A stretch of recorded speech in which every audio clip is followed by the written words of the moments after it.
Hi, welcome to the Online Jewelry Academy. I'm Professor John Ahr and I'm your instructor. This video is a follow-up to the chasing video in which I made this lunar pendant. Now, the thing that I want to speak to you about specifically in this video is this, the chasing hammer. I want to explain exactly how to use this specialized tool. Now, chasing hammers, like most other hammers, are equipped with handles. These are long grain wooden handles that provide the hammer with strength and the ability to bounce. Now, we're not hitting a striking surface, but we're hitting tools like this one here, chasing tools. The thing about the hammer that makes this really function well is the fact that it has a much larger face than most other hammers.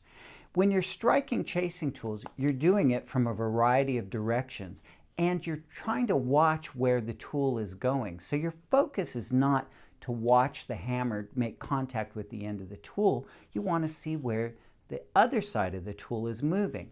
Well, with this larger face, I can hit the hammer, or I can hit the hammer to the end of the tool without ever really having to look at it. So that makes it possible for me to focus on my work.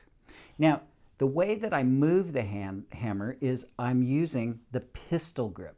This design fits very nicely into the palm of your hand, and the way that it works is that as the hammer goes back, I make the blow by just closing my grip.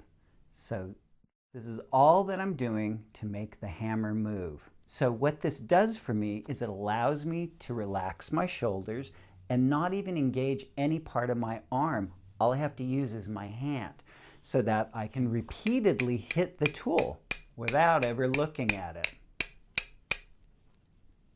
I hope this helps you to use your chasing hammer more efficiently. Be sure to check out our other videos on our playlist at onlinejewelryacademy.com.